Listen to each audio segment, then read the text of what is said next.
Very good afternoon to everyone, and good morning and good evening, because we have women doctors joining us from all over the world, not only from India. So, welcome to this special International Women's Day session on Give to Gain. That is the theme for this year. And I would like to begin with one of my favorite, Maya Angelou. A woman in harmony with her spirit is like a river flowing, prepared to be herself and only herself. And here we have a lot of women leaders who are here who have joined us today in this meeting. And of course, we have Professor Regan who's joining us shortly. And we have Ms. Shomita Bishwas, a very esteemed officer who has extensive work, who has joined us as an invited guest. So I would, if we welcome her, and to begin this session today, I would request our president, Dr. Mandakini Megh. This Global Connect Dialogues is a brainchild of Dr. Mandakini Megh, and we have been conducting these sessions for the last 1 year. We had Dr. Bettina from Germany, Dr. Gabriela from Australia, and we have had a wonderful discussion with eminent women from all over the world. And it has been they have been really inspiring sessions, and we're looking forward to one today. So we welcome Shomita ma'am, and yes, I can see Professor Regan who has joined us. Hello, ma'am, and welcome. And today we have her Professor Regan's podcast interview lined up for us today, and a lot of learning that we're going to take home today. Along with that, we will have the announcement of the Golden Jubilee Research Awards and a very nice talk by Vishwas ma'am as well. So I invite Dr. Megh madam to address the audience for today. So, good afternoon, Madam Lesley Regan, Madam. Well, it is a privilege and honor for us at AMWI to have you as a chief guest and also the orator for this podcast.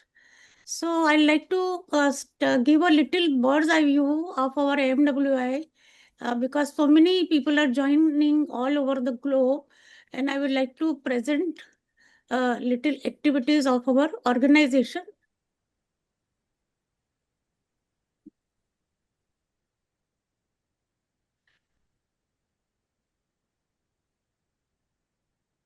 एक minute just a minute हाँ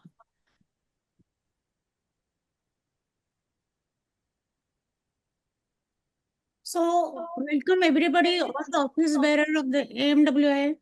Also, Professor Lesley Regan, once again, Dr. Sarita, Dr. Gauri, Dr. Shomita Bishwas, our Joint Secretary, Family Welfare, and all the delegates who are very, very eagerly listening, want to listen to Madam, and I think to Shomita also.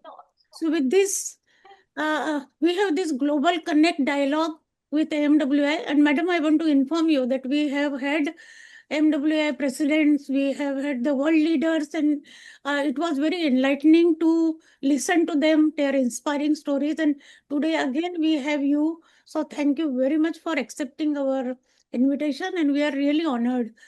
And as you know, also for this International Women's Day, which will be on 8th March, Give to Gain is the theme. And I think we are going to have a lot of inspiring, the messages from Madam Regan. So it is our privilege and honor to join today in the special webinar organized to commemorate the International Women's Day. We are particularly honored to have Professor Lesley Regan, Madam, for her esteemed work and contribution in the UK to have inspired so many across the globe. Professor Regan, your presence here today truly elevates the occasion, and also grateful for your time. This year's theme is Give to Gain. To win, and it's powerful and very thought-provoking. It is challenged that the traditional notion of success, yet suggests the true victory lies in generosity, empowerment, and others, helping others as we climb. Today we come together to explore how giving, whether it is knowledge, opportunity, support, and creates an effect that leads to collective victory. So today our delegates and participants, heartfelt thank you for everyone to join here. And this is a very memorable picture, if Madam can see it. It was the AICOG at Bhubaneswar, and we had a wonderful time when the Madam was chief guest for the convocation at the ICOG. Now, a little brief introduction and the activities of the AMWI. At the outset, I'd like to thank the world, the officials of the AMWI, that they have given chance to the Southeast Asia to, the head the organization AMWI. And I was installed as the president-elect of Medical Women International. And this is in the history, 117-year history, first time any Indian, and given the chance to become the president, and I will be taking over in Georgia in 2028. The Indian delegation was in full force in this conference, and you can see Dr. Vandana Valvekar also. She was installed as a vice president of MWIA, and first time it has become that the president and vice president is from the same India. So, a nutshell, little history of Association Medical Women in India. It's a long and, interesting history, a grand legacy. It was established in 1907. And it was, the formation began much earlier, 1980, and before the association was formed. The first president of the organization, the first 5 presidents were from Britain, madam. And also, she was the Annie Benson, and who was the superintendent of Kama and Elbless Hospital. We have the first president of AMWI, who was Dosibai Dadabhai. She was the first president of Foxy also. And you can see the men full of male physician, where we can see a frail woman doctor. She is Dr. Dosibai Dadabhai. We have very inspiring personality, legend, Anandibai Joshi. I think Shomita will recall that we had Anandibai Joshi State Government Puraskar for, outstanding work of the women doctors. And it was initiated in our time only when we were there in the Mantralaya. Also, she has fought against all the odds, and still she, got the degree of MD against all the difficulties, and she traveled far away to get the medicine degree in OBGY. Then we have Edith Pichi and so many other doctors. You can see Jerusa Girard, under whose banner and the name we have this oration also. And this Kama and Elbless Hospital, where it all started. So these 3 main women, Queen Victoria, Dosibai Dadabai, and Jerusa Girard, they were the, the founding stone, or I can say pillars of our organization around 117 years back.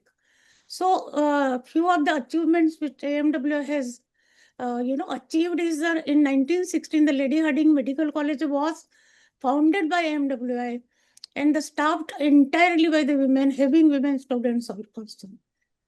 Then during the Diamond Jubilee Celebration Association, we have a cancer detection clinic at Kama Hospital, and we are very, very proud to say that it is still running and under the leadership of our Dr. Usha Saraya madam. And I think, Shomita, you must have seen it. And I think we have given grant also when we were in the government. And also the Kolkata is running the Mission Hospital. This is the only organization who is having a proper hospital run by the charitable organization. And this is the present status. Kama and Elbless Hospital looks like this nowadays. And we have many branches like Mumbai, West Bengal, Nagpur, and many chapters we have opened, especially with the aim and objective of reaching to the rural population, rural doctors, so that, everybody can be included in the work of AMWI. So these are our aims and objects, especially for the women's health. These are our present office bearers. And 5 first presidents of AMWI were from the Britain. And from there on, the Indian doctors were there. And I am extremely happy to say that I am the 24th president of this is our installation. And then Platinum Jubilee, and this is a very historical photograph where we celebrated 2007. When I was Mumbai president, that time we have celebrated the centenary in the magnificent hall of Raj Bhavan. And these are the photographs. Then we are doing regular activities like AMWI, this is International Women's Day. Then we have chapters, the Paratwada chapter, which is situated in the very rural area, Chalpur, but they are doing extremely good work in the prevention of cancer, breast cancer, health talks, and adolescent health, and so on and so forth. You can see activity, full activity. Similarly, Gwalior chapter is also very, very active. You can see all the activities. Also, we are having the AMWI national conferences at all three places, Mumbai and Kolkata and also Nagpur. This is the Mumbai conference. This is the Mumbai branch national this conference. And very recently we had the Kolkata West Bengal branch conference in December 25. And also we are a part of the CARC conference where the Bangkok and India simultaneously we have this. We are also affiliated with the Medical Women International, and now we have officials. I mean, in India, I am the president-elect, and we have officials fully participating in MWI. This is, I think, Madam Regan will recollect. This is Medical Women Federation, 100 years of British medical women. We all attended in full strength Vienna conference, and very recently we had this Cairo conference. This is the present executive. And Girard oration was conferred on the Dr. Eleanor, outgoing president. This is Satyagil. And one more very figure in the AMWS cap is we got this international project, Bill and Melinda Gates Foundation project, improving the women's health globally through online education and training. So this is another very prestigious project come to India. Also, we won the Triennium Award. First time we won the Triennium Award at the MWIA. And we have this USA, New York. It was also centenary of the MWIA. You can see full Indian delegation, full strength. These are the Vienna conference. And I think Madam Regan will recollect that when there was COVID, so Madam has given oration when we had this online conference of Central Asia Regional Conference. So these are the few of the photographs of our World Health Assemblies. We are affiliated with the WHO. And this is the COVID era when Taiwan held the MWA conference online. So these are the national, international activities. We are fully going in a full strength, and we are, trying to reach to all the women, not only to the rural areas, not only to the, the big cities, but also to the rural areas. And this is the soul of the health and deep feminine that will heal the women. So, so friends, with this, I think I have given just a bird's eye view of our activities. And now I hand over mic to Gauri, please. Thank you, ma'am, for taking us through this journey of AMWI, MWIA, and we really are thankful to you for this. I now request Dr. Sarita Bhalerao, past president of AMWI Mumbai branch and Mumbai OBGY Society, senior obstetricians from Mumbai, to please introduce our chief guest for today, Dr. Regan. Sarita. Thank you very much, Gauri, for that kind introduction. At the outset, I must thank Dr. Megh and Dr. Gauri for giving me this opportunity to participate in this program. It gives me great pleasure to welcome our chief guest for this evening, Dr. Lesley Regan. Dr. Lesley Regan is a renowned personality in obstetrics and gynecology. She's a professor of obstetrics and gynecology at Imperial College London and has 30 years of experience as an honorary consultant. She has served many prestigious organizations and held many posts, amongst which as the president of the Royal College of Obstetricians and Gynecologists in 2016-2019, and she has also been the honorary secretary of the FIGO in 2018 to 2023. Dr. Regan is really a champion of women's health and a visionary, and has over 3 decades championed the causes of women's reproductive health and general health. She's the advisor to the Evelina Hospital and the board of the NHS Resolution. And amongst her many prestigious positions is one where she leads the major UK charity called Well-Being of Women, which works towards improving women's health. She's the first ever Women's Health Ambassador for England in June 2022. And what I'd like to say most is that she's a friend of India. She's been to India many times. She's collaborated with the AMWI. She's also collaborated with the FOXY and with the ICOG. She has given orations and chaptered authors. And really, we look forward to your visit, Dr. Regan, whenever you can come physically. But for now, we welcome you to this webinar. Thank you so much for joining us. Thank you. Thank you so much, Sarita, for this lovely introduction. And now we move on to the most awaited interview that we've been waiting for and waiting to listen to Professor Regan. So I request our President, Dr. Mandakini Megh, ma'am, to take over the interview from now on. Oh, thank you, Gauri, and thank you, Sarita, for taking the things forward. Madam, my first question is that today is that we have this International Women's Day, and theme is Give to Win. This concept and notion of success as individual, it is challenging the traditional notion of the success as individual achievement. It is in your remarkable career from leading RCOG to serving as Women's Health Ambassador. How has the principle of give to win shaped your understanding of what it means truly to give to win? Well, thank you, Dr. Megh, and thank you, ladies, I'm going to say. Thank you to all my Indian friends, because as you say, I spent many hours with spending lovely time with you in your beautiful country, and it's always a great pleasure to come and visit again, and I hope that will be soon. Now, International Women's Day is a very special day for me. It's actually on the 8th of March. It's going to be on Sunday. It happens to be my birthday. Oh, and when I was a very little girl, my father had a marvelous friend who was a very sort of left-wing voter in politics, I should say. And he always used to send me a card, not a birthday card, but it always said on the front, Happy IWD Day. And inside it would always say something like, how clever of you to be born on International Women's Day. So I've celebrated it for many years. And as you probably know, it's nearly 120 years old, International Women's Day.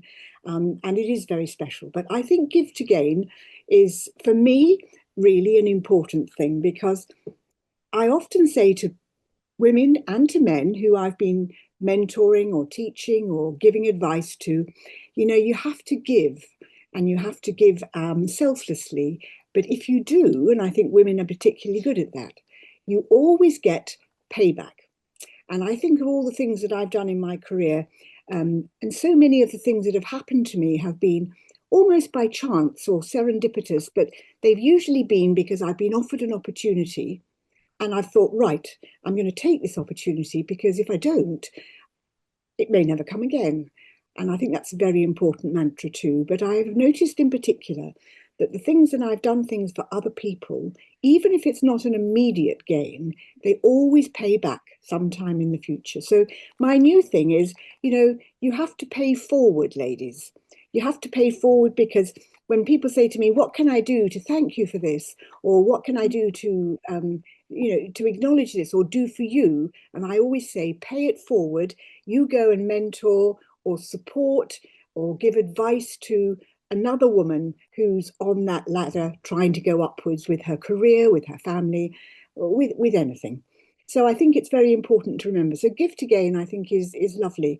And if you can give in the expectation that you will gain nothing, you will actually give much better, and you will actually gain far more. And that's been my experience throughout my career.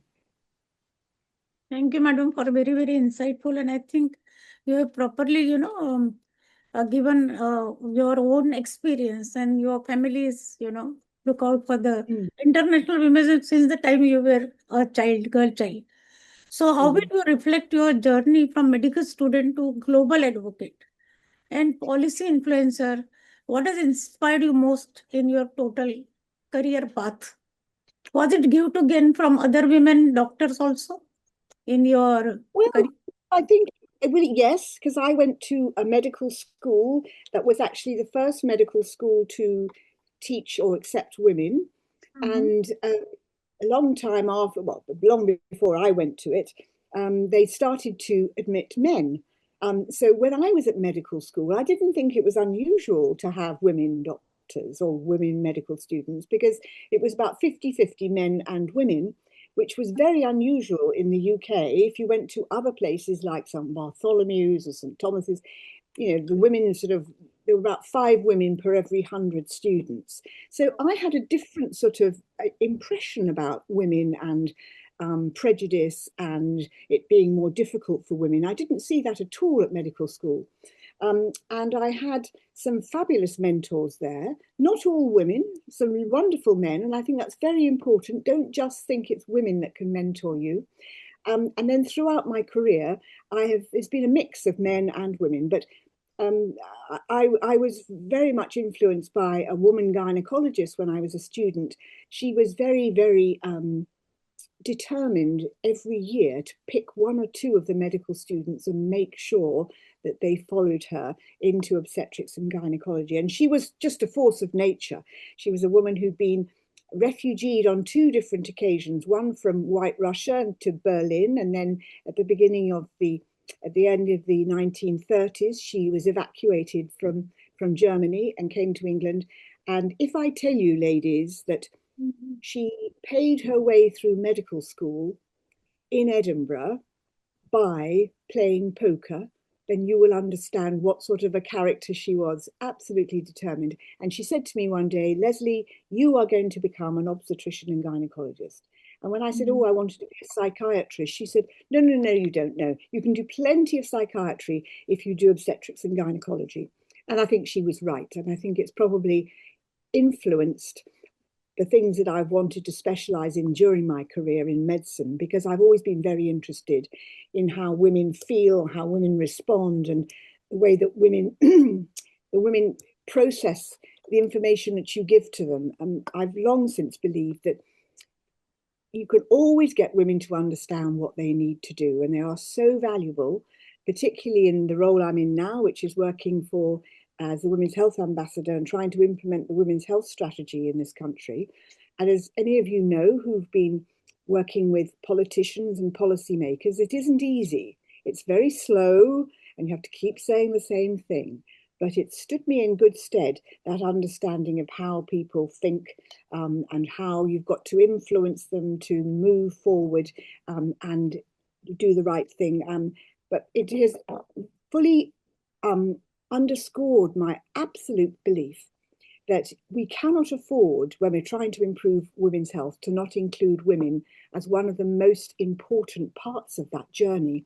Because the great thing about women is not only do they usually take the advice you give them and follow it, but they don't keep it to themselves, do they? They broadcast it everywhere. They tell everybody in their community about the fact, oh, I've got this thing and it's helped me with my painful periods, or it helped me with my menopause, or it helped me with my urinary leakage problems. They are really, really good. So, you know, we cannot afford to have 51% of the country, which it is in the UK, and not include them all in trying to improve things. So it's not that I don't think that we should get our healthcare professionals to do better to improve women's health, but my mission is really that we have to work in partnership with women, not tell them what to do so much as work with them and understand, get them to understand in whatever level they can understand what they can do to help themselves. And I think it's particularly important because we are at a turning point at the moment in our world, because we are now facing much, much longer lives. And that means that healthcare has to be designed very differently if we're going to deal with that. So when I first came out of medical school, I think the politicians that I met, they really thought that women were maternities. They thought they were, you know, they incubated babies and then they dropped them and delivered them and whatever. And I think now we've got to understand that the modern day woman is not going to spend more than a couple of years pregnant. Even the ones that come to me because of the problems they've had with stillbirth or intrauterine death or repeated miscarriages, they're not going to be pregnant for what more? 3, 4, 5 years maximum. Now, my daughters, and some of you have met my twin daughters, are in their 30s now. And what we've got to understand as healthcare providers is that they are going to be the first generation of women who's going to be living longer post-reproductively than she was reproductive. And that's a very different type of mindset. It really is extraordinary, because this is not about the things that you and I have been worried about for so long. It's not that they're not important. They're very important. There could be nothing more important than having a baby, I'm sure, if you've chosen to have one. I mean, and remember that every human being has a mother, so we've got to really applaud mothers and protect them and look after them. But remember that the things that are going to kill you and I, Dr. Megh, are the heart disease and the osteoporosis and frailty and the dementia. And I'm not planning to live forever, but I want to live independently and as well as I can for as long as I can. So we've got to get women to understand what they can do to maximize their lifespan, but also a lifespan spent in good health. So I think that is a very different type of medicine to the medicine that we were all trained to deliver. And the key to it is getting women to understand and come on the journey with us.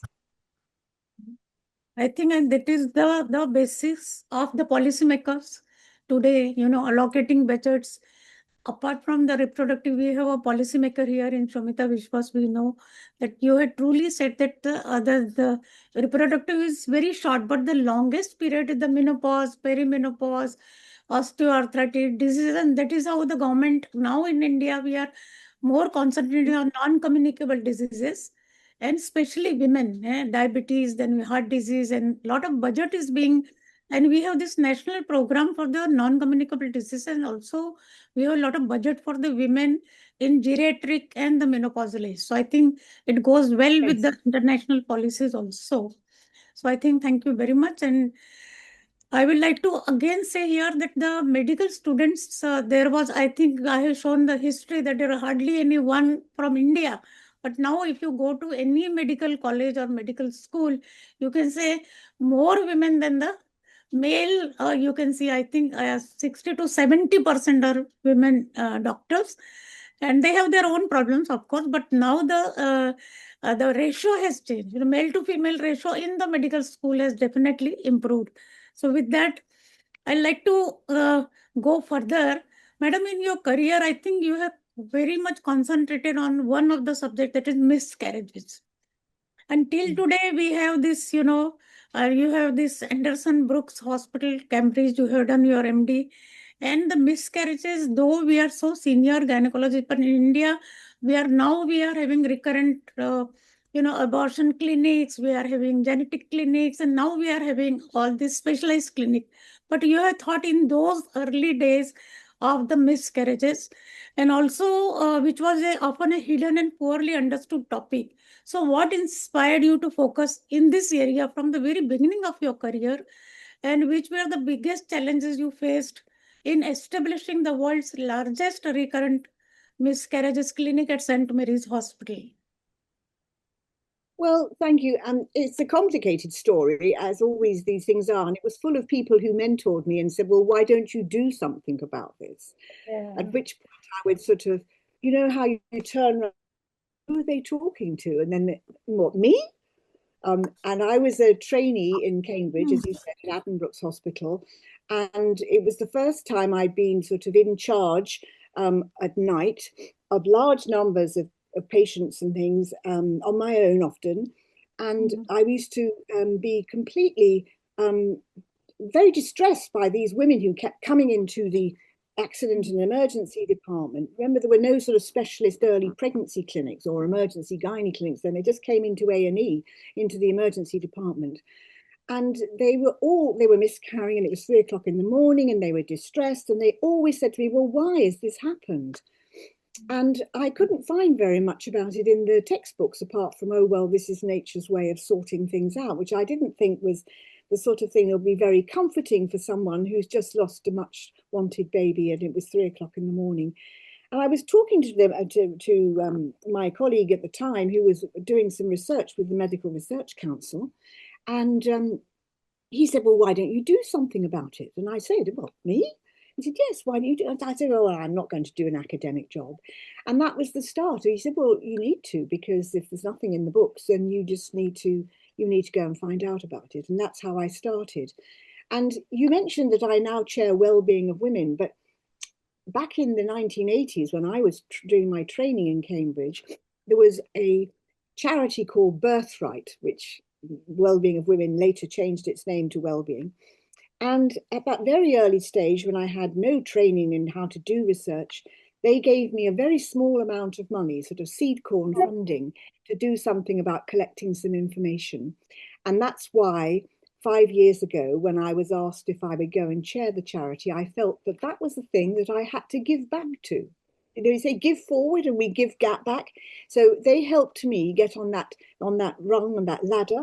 I would never have managed to get my MRC training fellowship if it hadn't been for that helping hand to start me off.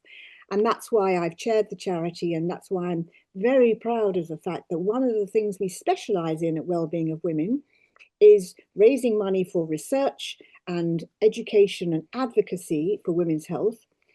But the thing that we really focus on when we're giving grants to people who want to explore research are the early career startup fellowships.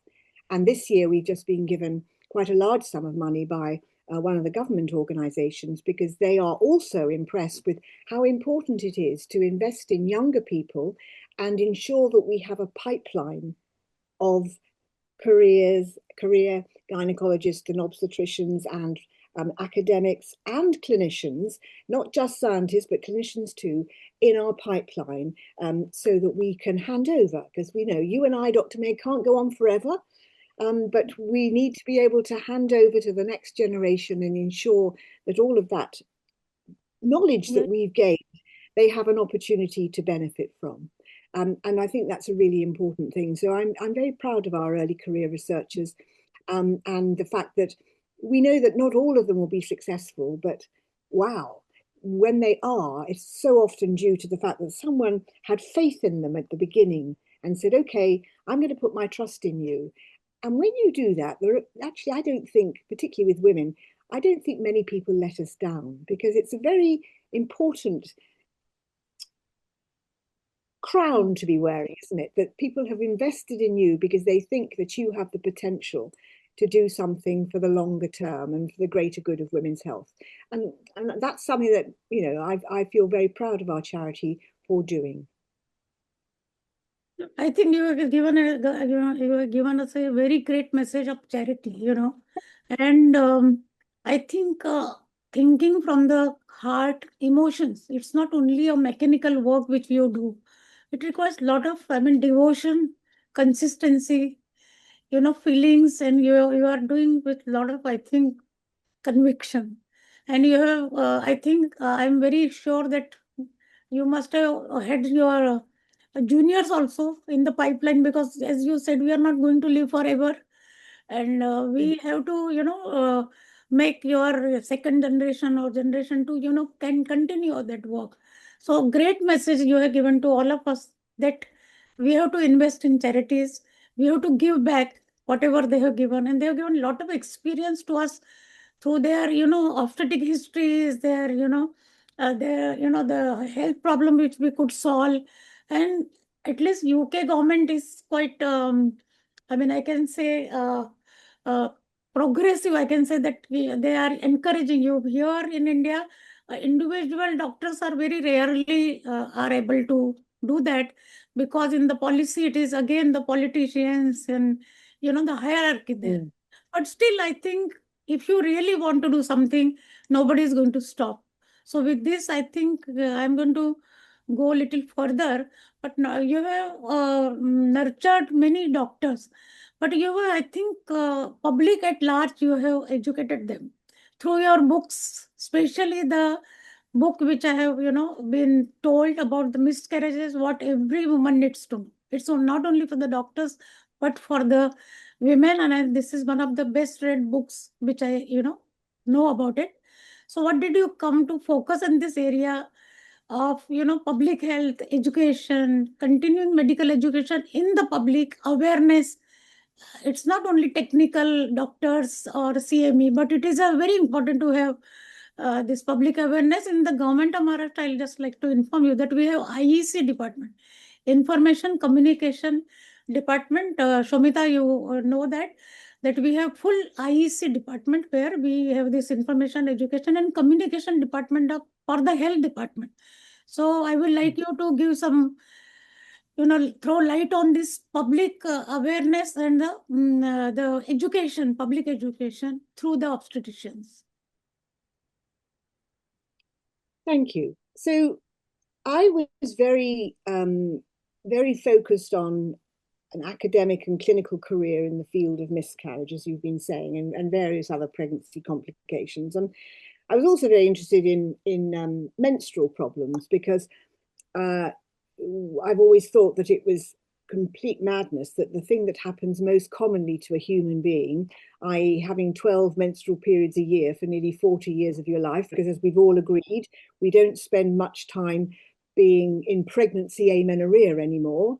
So I always thought it was a really important thing to focus on. So I ran a specialist bleeding disorders clinic or menstrual disorders clinic and the miscarriage clinic sort of side by side. And then again, this was by chance, serendipity. It was the year 2010, so it's 16 years ago now, and almost to the day, actually. It was February. And I went to listen to a lecture. I hadn't been planning to go to it, but somebody who I was helping at the time was unwell, so I went along to raise the flag and say, oh, yes, we're here, and clap and whatever. And it was Sir Michael Marmot, very famous epidemiologist who everybody knows now, but I didn't know him at that time. And he was launching his report called Fair Society, Healthy Lives. And this was a report that the British government, I think Gordon Brown, had commissioned because he was so worried that women, not women, but our health as a nation was slipping down the European tables. I think he probably didn't believe that, so he got this special report, and it was far worse than it. Anyway, I'm digressing, but let me move on. So there I was, sitting there, listening to this lecture, somebody I'd never met before, and I was thinking, wow, this is extraordinary, because what he told me, it wasn't what he told me, it was the way he told it. So he told the story, which comes back to my point about communicating. But what he communicated to me was that the health that I had been trained to deliver in my specialty would only ever solve a third of the problem, and that the other 2/3 of the problem were going to be determined by the social determinants of disease and health and illness. And that this was to do with, where you're born, if you were educated or not, how you were educated, your socioeconomic background, your housing, all of those sorts of things, all of these sort of social determinants. And at the end of this lecture, I thought, wow, I've been wasting my time. This is ridiculous, because that's what I should be thinking about, etc. Anyway, he's a very nice man and he's very generous with his time. And I went and met him later and he said, no, you haven't wasted your time. He said, but now you're going to have a different focus. And I think he said, if that's the message you got from my lecture, then you should be thinking more about the communications and getting the public to understand where they need to go. And it was a very compelling report, and I can't obviously summarize it quickly here, but there were two things apart from the third of health is can only be resolved by the medicine that you and I practice.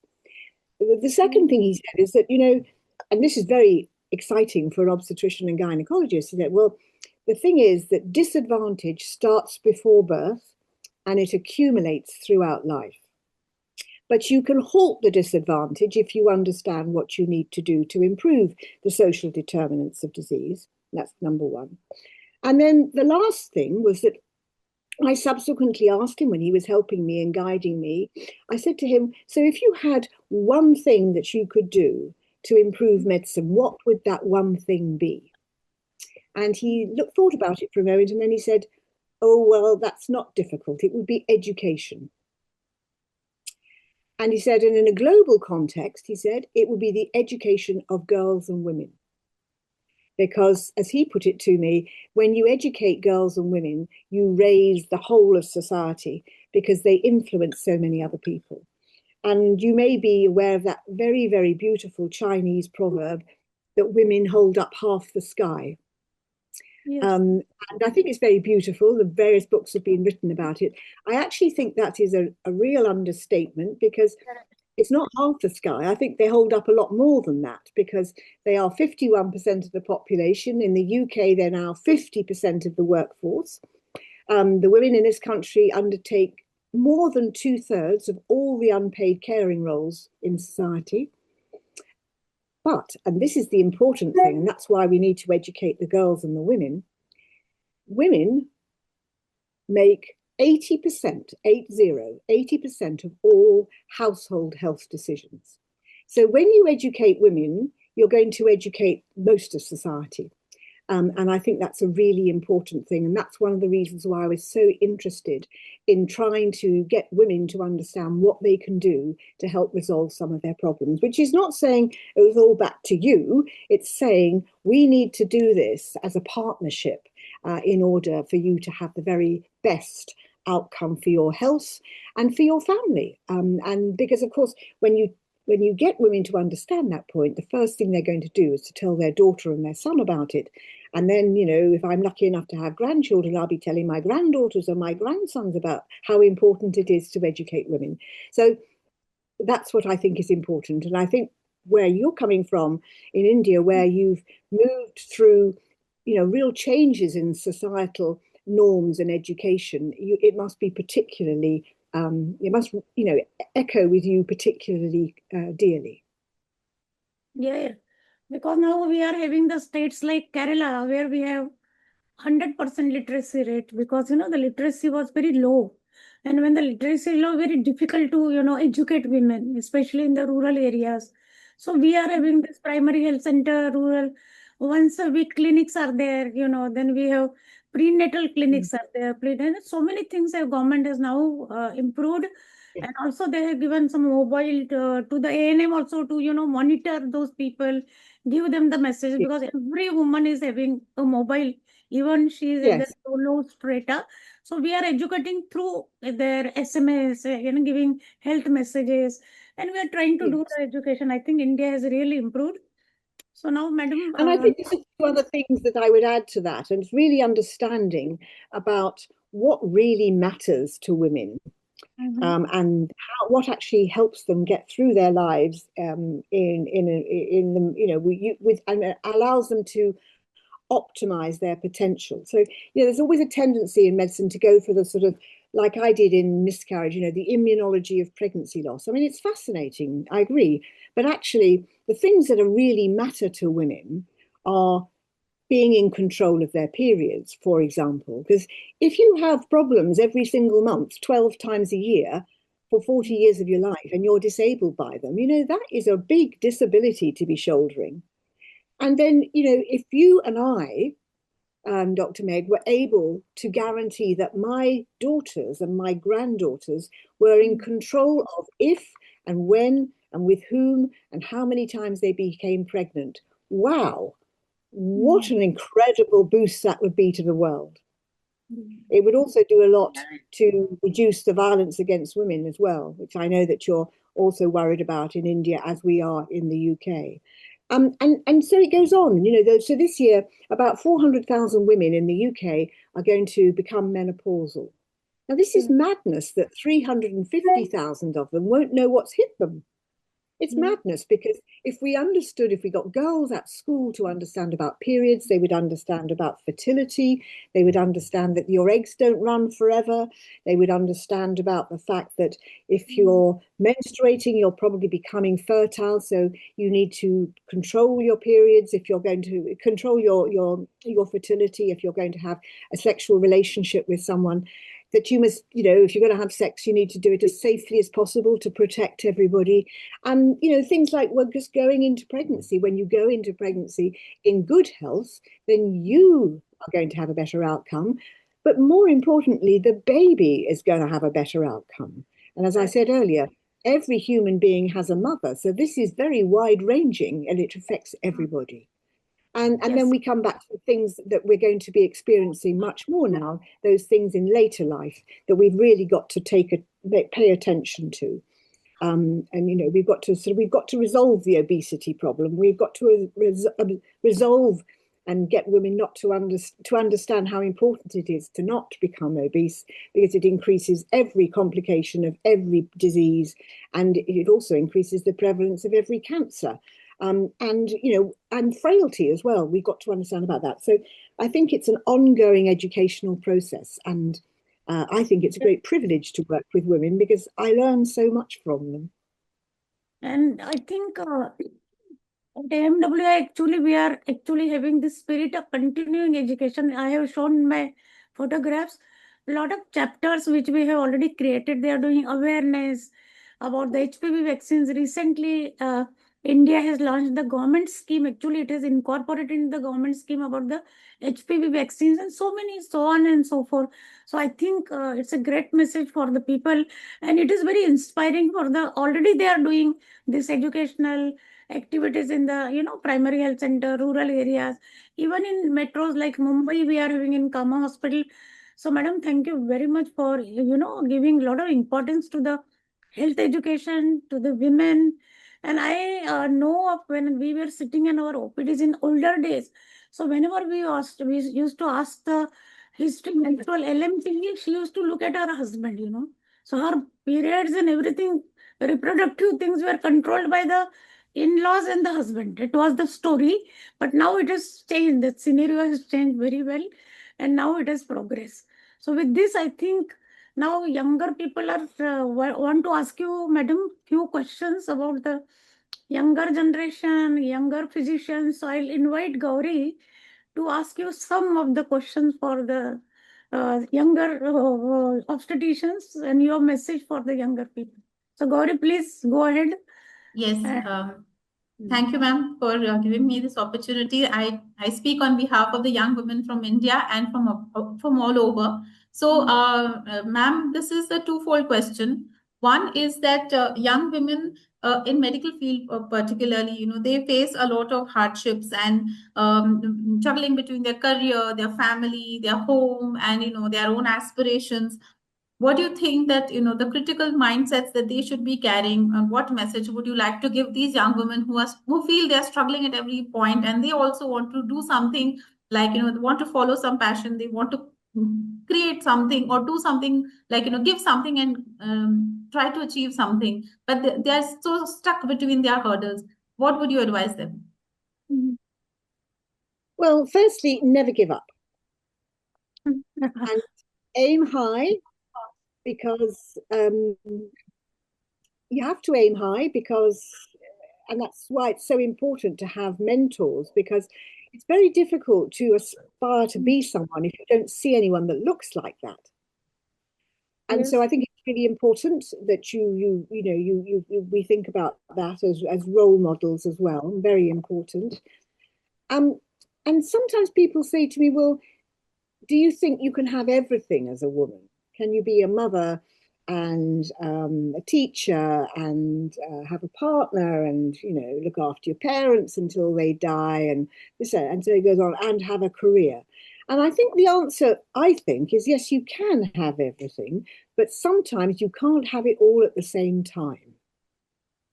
And one of the other things that I think is remarkable about most women that I've ever met is that they are the most extraordinarily capable jugglers.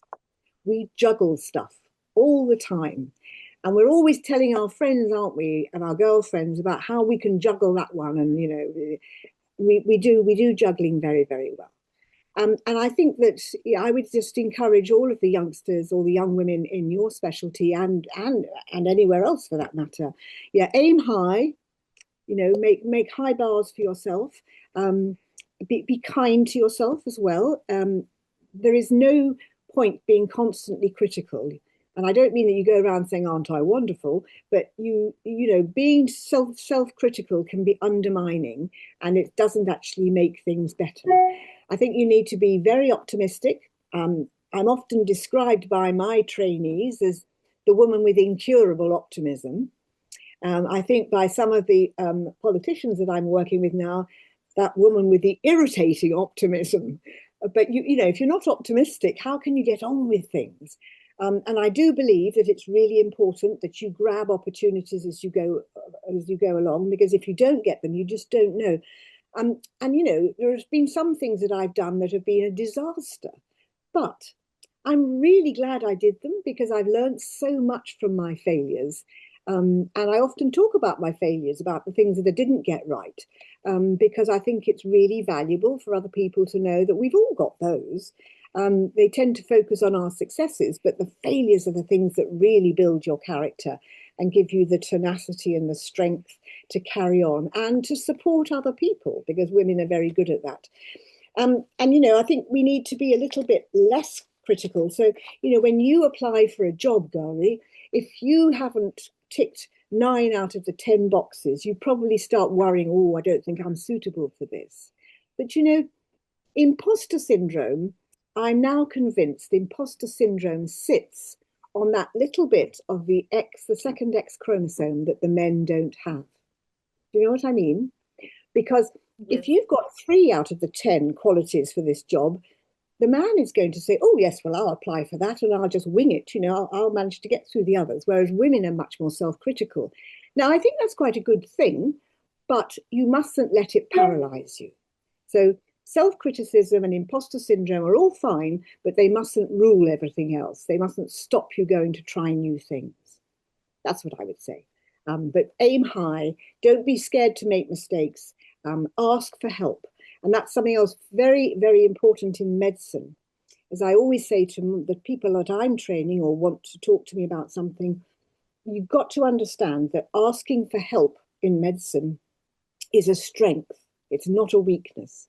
The weakness comes when you don't ask for help or you don't have the insight to know that you need some help to do something.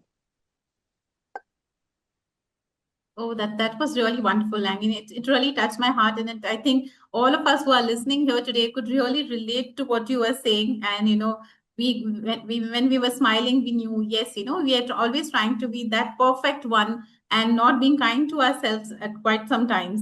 So, and yes, I do agree that the imposter syndrome does play a big role in our minds. And so as of now, all over.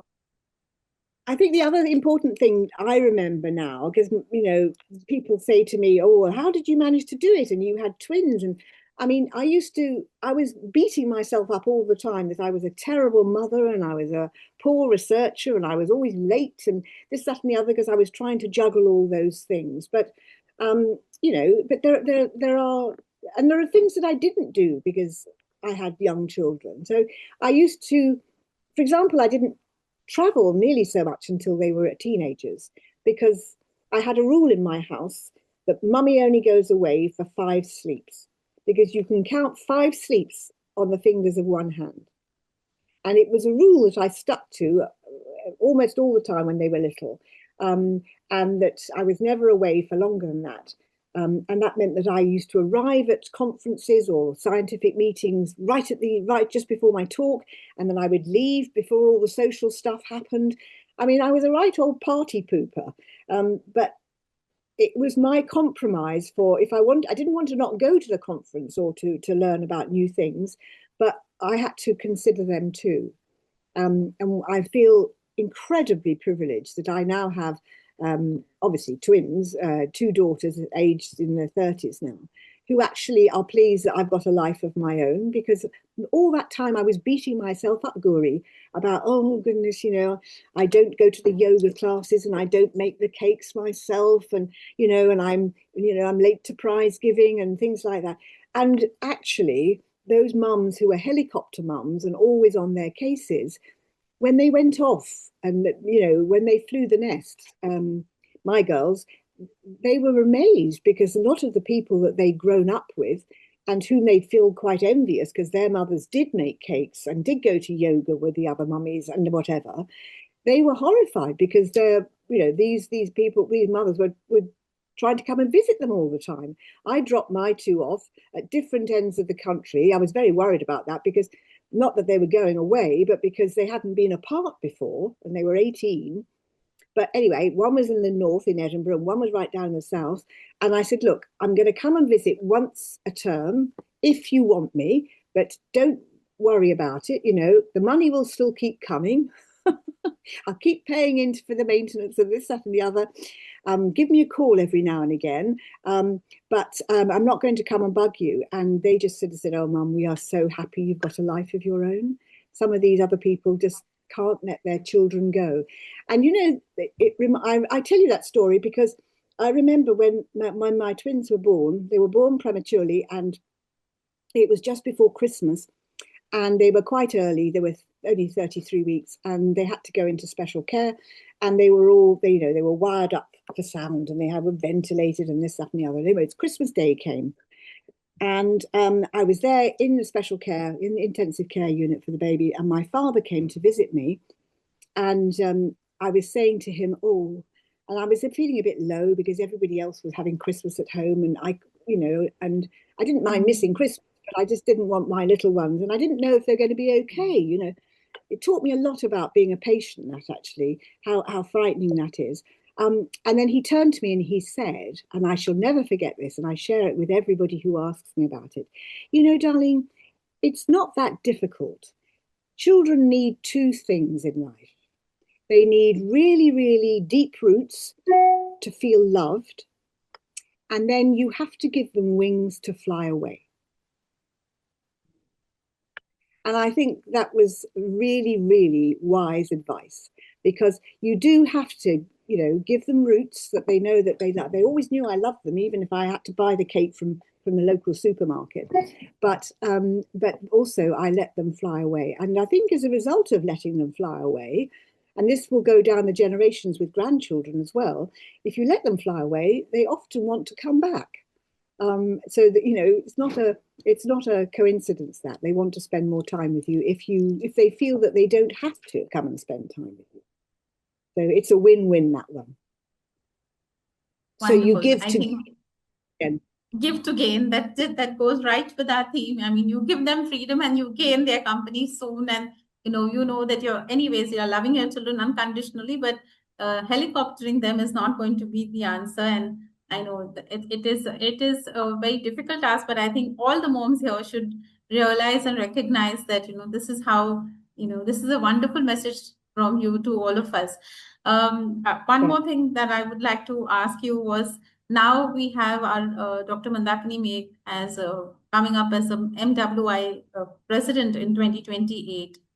You've already focused on menstrual health, and you told us about pregnancy and menopause and NCDs. So is there anything that any advice that you would like to give? Because we are her team, and, you know, we all of us together can make a difference. So as for her as a leader, or for us, all of us, that, you know, how we should make our way through and, you know, walk these years where we can make some difference, if at all we could. Well, this is my personal opinion, but I think what we have to think about is the life course and the things that really matter to women across their life course. And so they're not, it's not going to be about the latest molecular or immune therapies for cancer. And that's obviously very important. And I love that I'm living in a world where those things are possible. But the things that really matter to women are the things that I was talking about. It's getting your HPV vaccine. It's shameful that there are going to be more deaths this year from cervical cancer across the world than there were maternal mortalities. It's shameful because this is a preventable disease. So we need HPV vaccines. We need to get girls and women to understand that it's not normal to be disabled by your periods, and it actually stops you being productive. And then we must ensure that they are in control of their fertility. And if they're going to have a pregnancy, remember that in the UK, 4 out of 5 women have a pregnancy, or become mothers, I should say. Some because they don't want to, some because they're not able to. But if they're going to do that, then they need to optimize their health through that. And if by some chance they have a pregnancy that wasn't so well planned, make sure that post-birth is the new preconception. So then take stock and review it. And that's the way that we're going to have the biggest impact on what I said at the beginning, which is ensuring that you and I live as long as we can, but in really good health. I do not want to be disabled. It wouldn't suit me at all. and I certainly don't want to be dependent on other people. I would be a nightmare to deal with. So I think that's really important. And I can't believe that many women would feel differently if you gave them those two options. So I think focus on the life course things, the things that really matter. It's not we're ignoring all the clever new technology and the AI and this, that, and the other. But and that's important about AI. I'm going to distract myself for a moment. You know, if you feed rubbish in, you get rubbish out. So when we're doing AI algorithms for help us in obstetrics and gynecology, I think what we've got to really remember is that we must base it on symptoms. So, you know, not as the tech people say, oh, well, I've got this new thing for endometriosis or for this, stuff and the other. No. If you do that, then you will miss out all the other things that heavy, painful period may be a sign of. But if you put in heavy menstrual bleeding and painful bleeding, then you will open up the door to 7, 8, 9 different diagnoses. So it's really important to focus on symptoms. So it comes back to the simple things once again. And remembering as well that if you ask women the right questions, you usually find out what's wrong with them. But sometimes asking the right questions can take time. And that's sometimes what we're short of. But it's always worth investing. And as I say, if you invest in that, then the people that you've invested in are going to amplify the message. And it goes on and on and on, because women are so good at holding up much more than half the sky. Yeah, I wouldn't agree, Les, because although AI, a lot of it depends on the prompt. But like you said in the beginning, you know, we don't run a psychiatric clinic, but when a woman comes to you, it's just not about the symptom. It's much more. So I think, you know, when we are talking to a woman, it's much more than just her symptoms and her signs and her problem. And I think we have a lot of counseling, and, you know, we are like the first point of contact for so many things. I mean, we really go out of our, you know, clinic, whatever capacity, and we really want to go out all out to help them. So I think this is a wonderful way that we need to look at AI, you know, because that is one big aspect that can just get lost with AI. And we really appreciate this word of caution that you have given to all of us. Yes. So I'm not anti-AI. In fact, I'm trying to embrace it because I don't want to be one of those old ladies that doesn't do this new stuff. And I'm a great believer is when something goes wrong with my phone or my computer, I just go straight out of my door and I look for the youngest person I can see and say, now, can you come and help me, please? Because they always can sort it out, which is great. So I want to learn from that, but I don't want us to stop the emotional processing that goes on that you gain with experience when you do our particular specialty. So that mentor of mine at medical school, she was right. You know, you can do plenty of psychiatry in the obs and gynae world, and you make a big contribution as well. And you also actually prevent people becoming unwell that way. And that's what we've got to do. We've got to move stuff from secondary care into the community and go from analog to digital. And then we've got to get rid of that disease model and base our healthcare around prevention for good health in the future. Ladies, I'm going to have to leave you in a moment because I've got to go and see. I think we will have just one last word from you before you leave. What is one message or a one-liner? You've given us wonderful messages today. But what one-liner that you would like all of us, all the women all over the globe are listening to you today? One message that you would like to leave with all of us.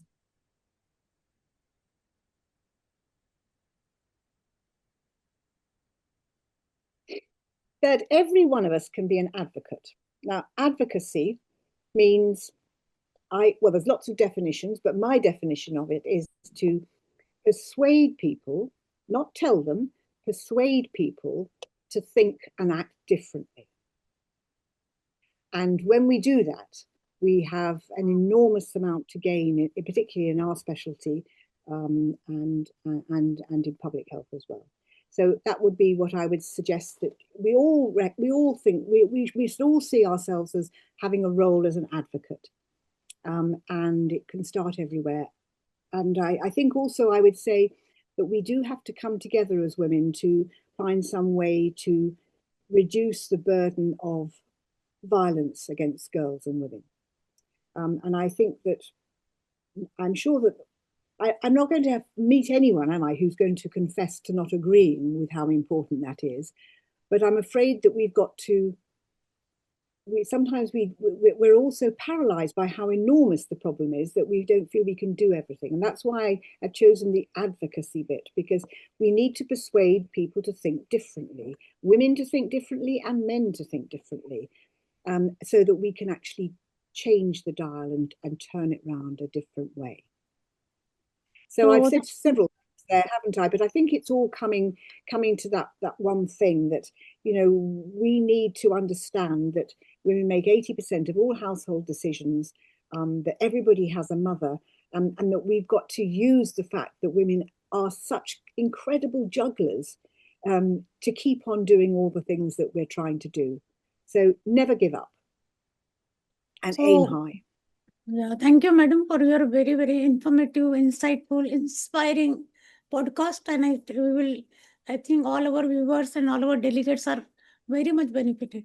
And I am personally looking forward for my installation as a president in Medical Women International. So I will invite you for my installation in Georgia in 2028. I will be installed as a lovely. Can I come then? Oh, good. Yeah, so thank you, madam, and all your points are well taken in my theme of the triennium. I'm going to, you know, incorporate the suggestions which you have given.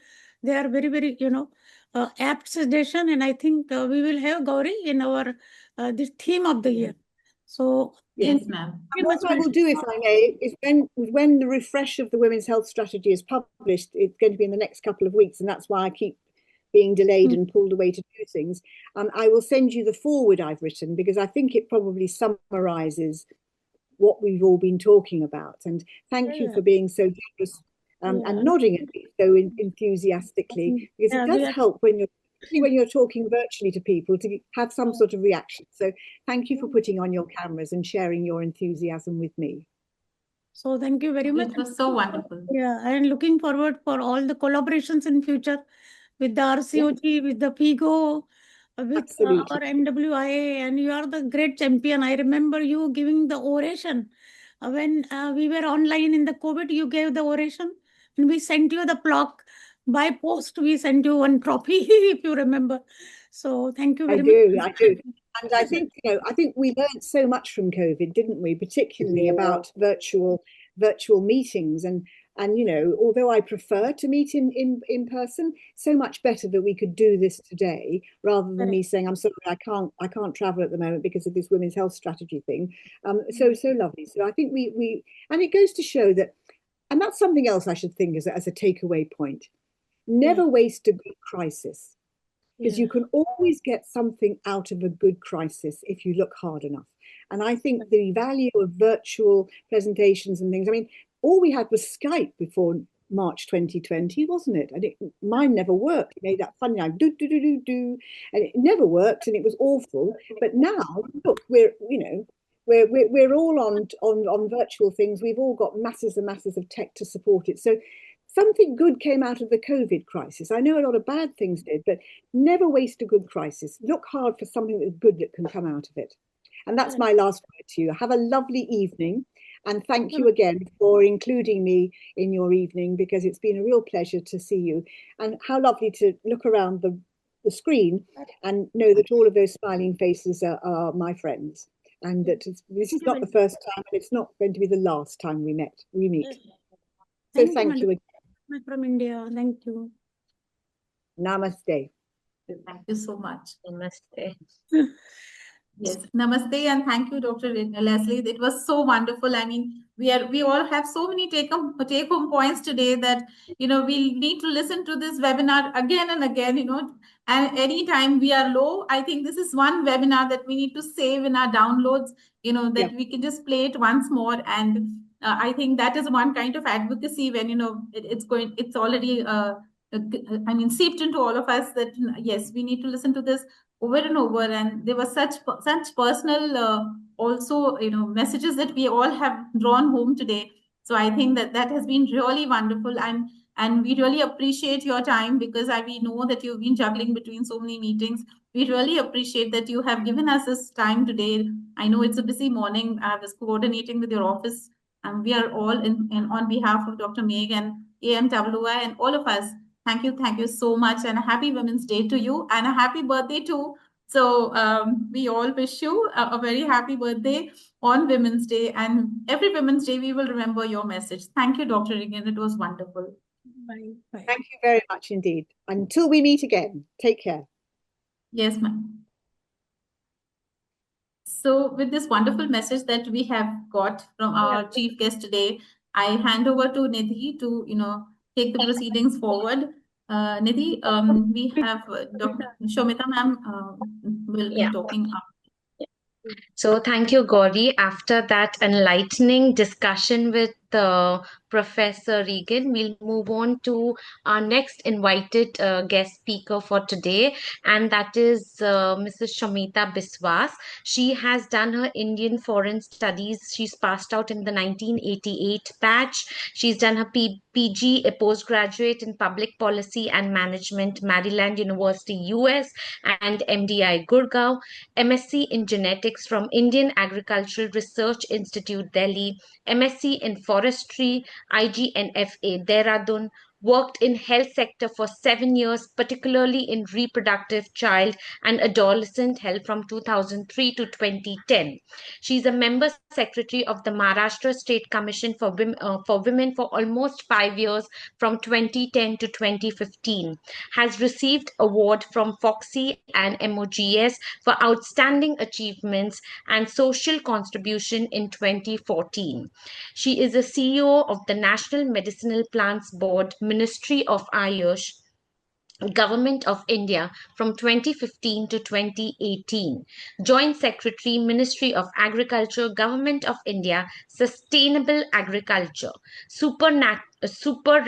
Superannuated as Head of Forest Force, Maharashtra.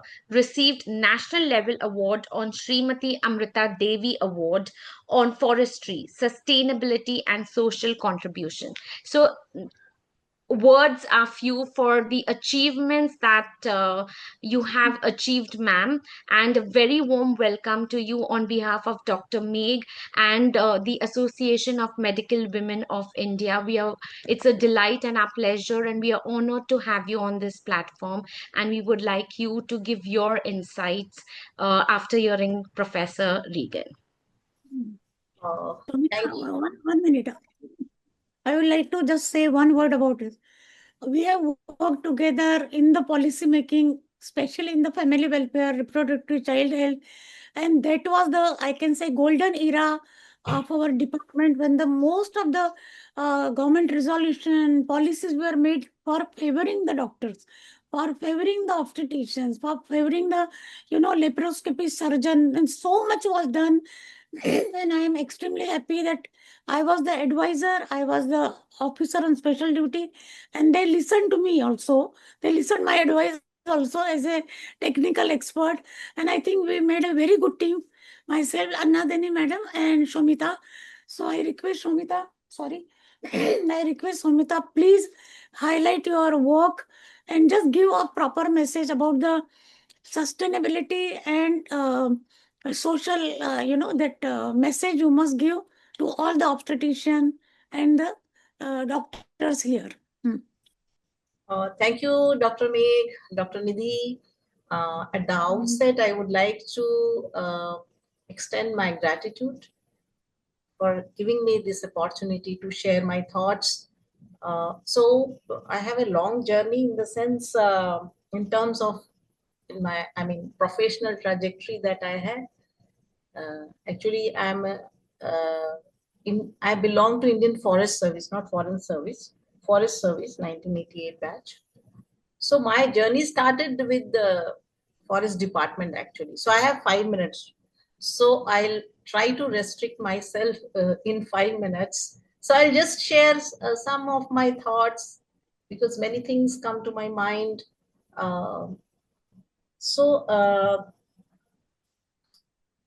As Dr. Regan has rightly pointed out, that earlier women in this sector were almost negligible.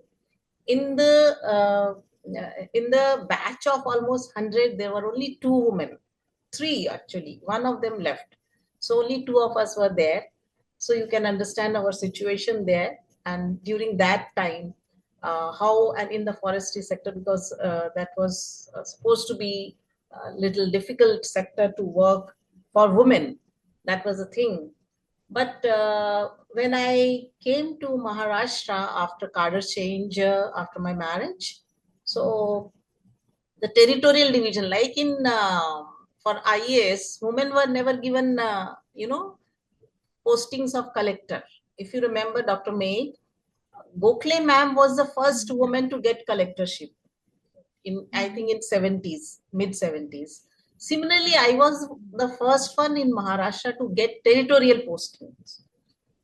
So that was the first glass ceiling that I broke. I got that, support of then minister. So I got that opportunity to work as territorial deputy conservator of forest at that point in time. And then after that, I also sort of worked in health department, and particularly in reproductive child health segment of an adolescent health segment of the health department. And there we worked together. It was a lovely period that we had. And a lot of things happened during that point in time, I think. And I can see the reports of NFHS 5. If you compare with 4 or 3, you see how things have changed, how institutional deliveries have increased immensely. It is increased. And then how women are empowered, because I worked in women's commission also, where we basically worked towards the empowerment of women, and particularly we tried to help the women who were violated, their rights were violated, or some way they were sort of undergone some kind of a violence. So a lot of figure tell us how policy interventions that we did during that time had helped. Probably, I'm not saying we are the only one. It was a teamwork, and still it's a dynamic process ultimately. So for example, I can say, like very rightly pointed out by Dr. Megh, I was also reading in the newspaper that HPV vaccine we used to discuss at that point in time, कि देना चाहिए लड़कियों को, no, they should be given. But now that dream is coming true. And now when I see the women's empowerment data is being captured by the NFHS, team. So there, if you see the decision-making, decision-making power, that has increased, like women having bank saving that they themselves handle, otherwise always their, better half would handle everything. So it has increased from 53% in NFHS 4 to 78.6%. And women having land in their own name, that has also increased from 38% to 43%. That is something really good. The only concerning thing which probably the, woman, as a woman medical fraternity, you can work towards, which has not changed, which I feel, I don't know what is the reason why it is not improving, that the anemia. It is still more than 50%. It is 57%. I'm talking about the in Indian context. It's not Maharashtra per se, but Indian context. It's still, we are having that kind of a thing. Another thing, recently I have also, joined as a special rapporteur in National Human Rights Commission.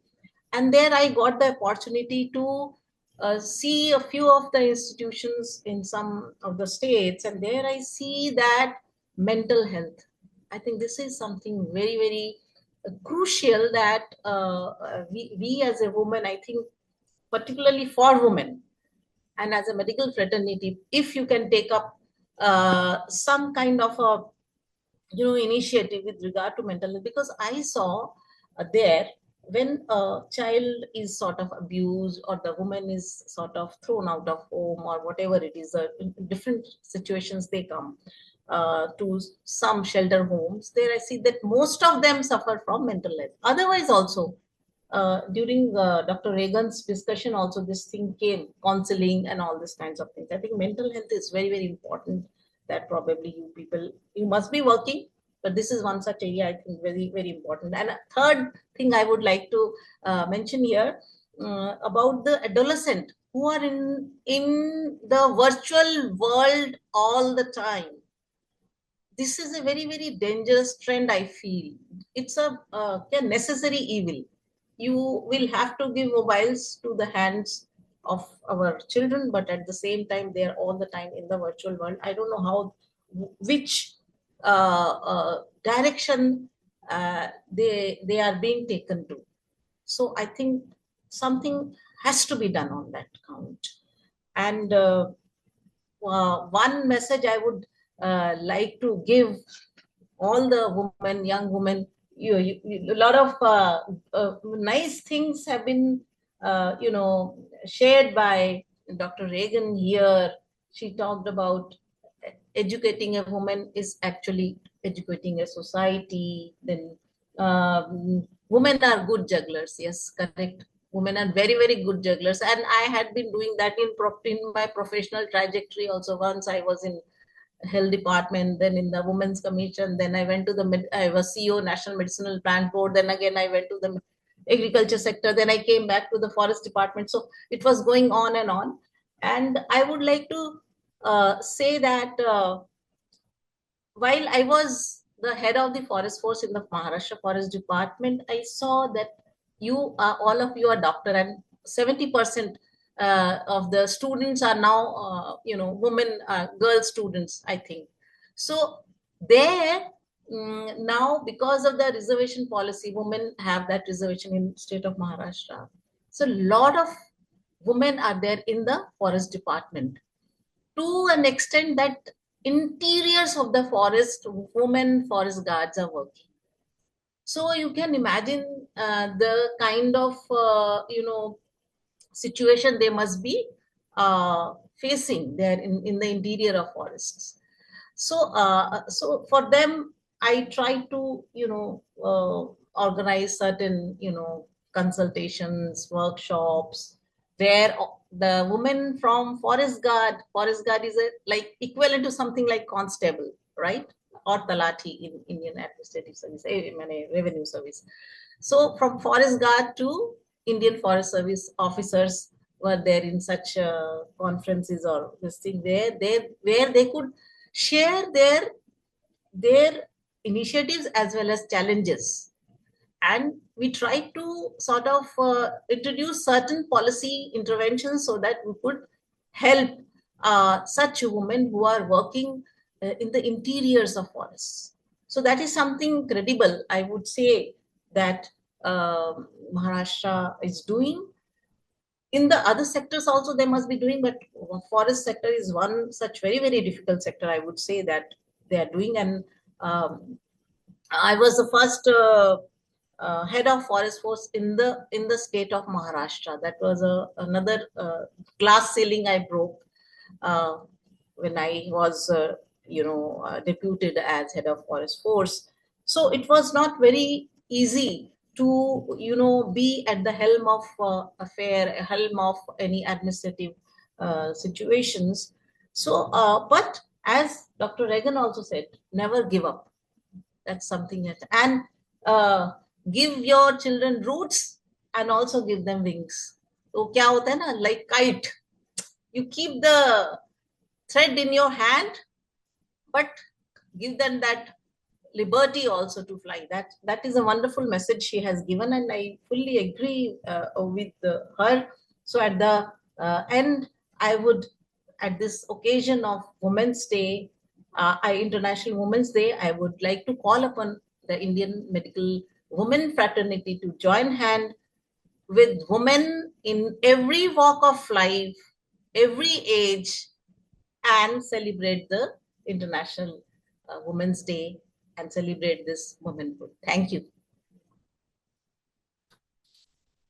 Thank you so much, Shamita ma'am, for sharing your experiences. I mean, yes, anytime breaking the ceiling is not an easy task, and as a woman, it becomes really difficult. And we really appreciate, and we really acknowledge the amount of hard work that you have put in your service. And I have heard from Dr. Megh over the last 2 days about your extensive work, and your biodata also talks about working in adolescent health and working for so many other different women related issues. And we really appreciate that it is from one woman to another, and we make a big chain because we are more than 50% of the world. I think this world will be covered by very nicely, warmly covered by women. So thank you so much for being with us today, and thank you for being a little patient. We are running a little late, so thank you for being with us and sparing your valuable time. And a big thank you to Dr. Megh for introducing you to our fraternity here today. So that's nice, very nice of her to do that. Thank you, ma'am, I so want much. to thank you all, Dr. Megh and everybody and her team.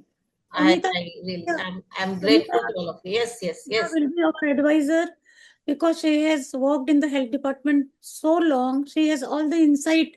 She knows everything about the communication, information, GR taking. I think she will be a great help, Gauri. So she is our now permanent, invitee and advisor. So Thank you so much. I'm really delighted to be part of your initiative or part of your association. And I'm fortunate, I'm honored. Hey, and she's always believed in me. It was 20 years back, but she always said, Dr. Megh, you are something, different, unique. Yeah, I am always inspired by her. The kind of energy, the kind of I really. Yes, so we all experience it, ma'am. So we are working with her. For the last few years now. So it has been really great journey for all of us. Thank you so much for being today with us. And I would now like to invite Dr. Yamini Alsi, ma'am, for announcing the Golden Jubilee Research Awards of AMWI. Yamini, ma'am, please unmute yourself before you give the results. So I want to just declare some results. Good afternoon, everybody, and good morning to Dr. Lesley Regan. It's my great pleasure to announce the Golden Jubilee Research Award by AMWI. We started this after we celebrated our Golden Jubilee of AMWI, and whatever the surplus money, we put it further so that our junior members or new members, they will be encouraged to work in AMWI and also encouraged in the public work.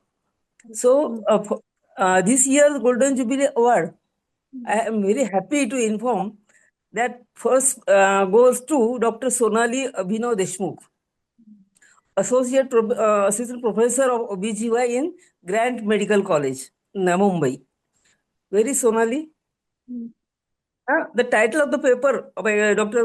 Deshmukh was Gestational Diabetes Mellitus in India, its incidence, screening yield, and maternal and perinatal outcome from Tertiary Care Government Hospital, Mumbai.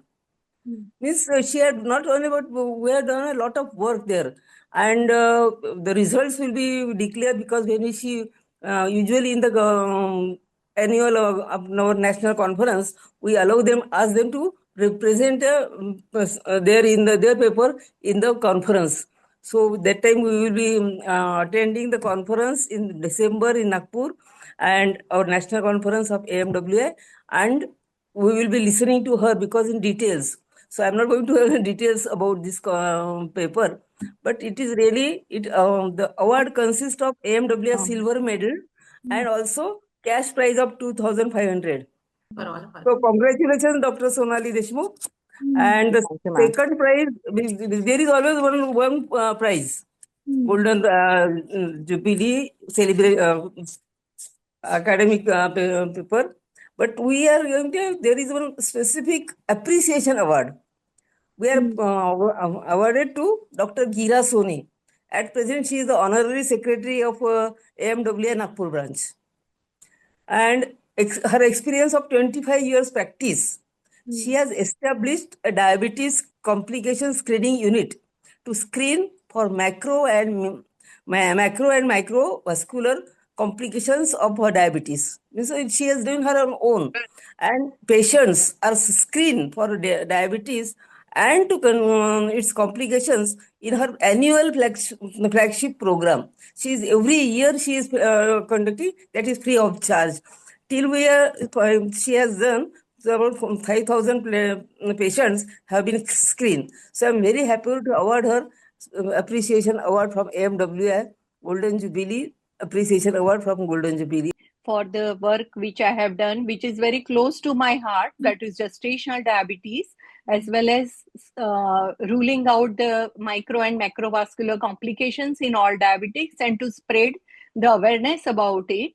And I am thankful from the bottom of my heart for giving me this opportunity to show my work at the national platform. Yeah. So, Gira, I think I would like to say a line about it. This time we made an exception because every time Yamini knows that it is only young scientists and the original work, research work, only one Golden Jubilee Award is given till now.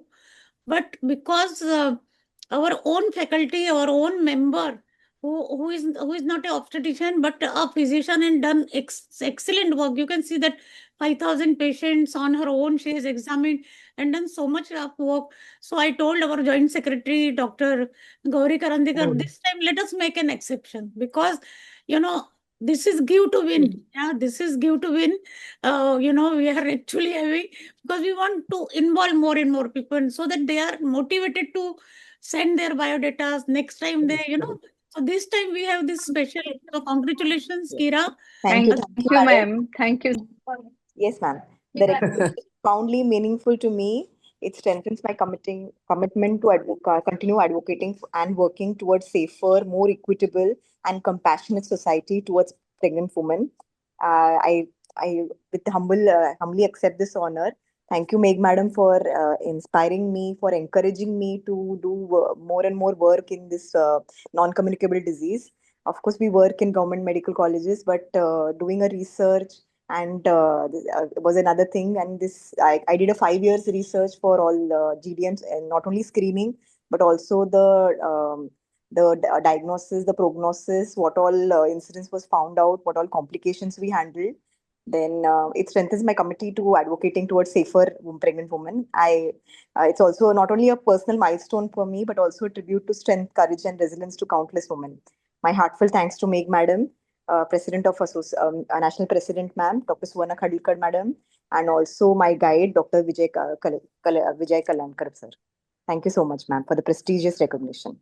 Oh, thank you, Sonali. And I think you were a very quick person. When we declared the award, you were the first to apply.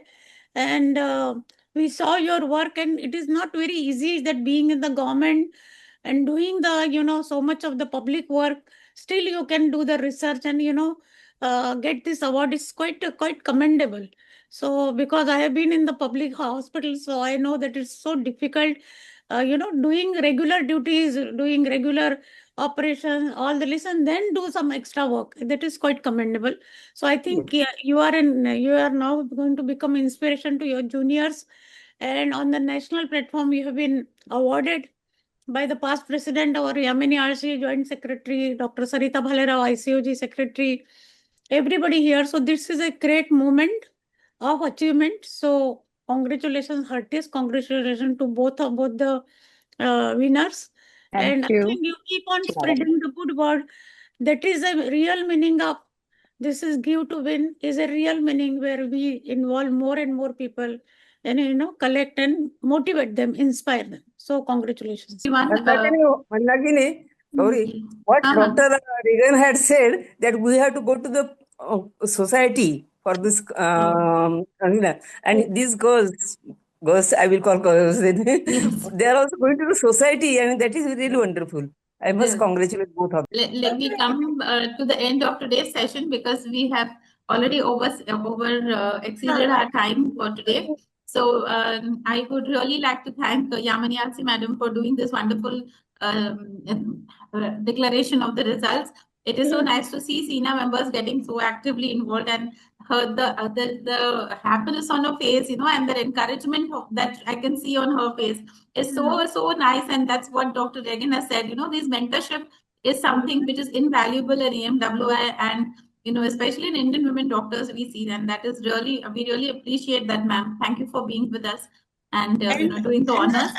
And I must say that today's session has been an exceptional session where we've had two exceptional speakers talking today, because Dr. Regan and Shomita ma'am, I think there have been wonderful take-home messages, not only as women doctors, but as human beings, as for our own personal growth. And that sky is the limit. I mean, we never give up. That's what ma'am has told us. And the best thing is, advocacy is something which is more important, and that is important that we continue this mentorship, we continue this friendship, and this make a huge chain of women in this country and in the world, so that we make a real change. So I would like to end by saying real change is built quietly by women who choose to step forward when others step back, love without measure, and give without conditions. So this is our Give to Gain session for today. Thank you, Dr. Megh. Thank you, Nidhi. Thank you, Sarita. And thank you to the technical team for giving us this support. And congratulations again to Dr. Sonali and Dr. Kira Soni. And we will be back soon. Thank you so much. Have a lovely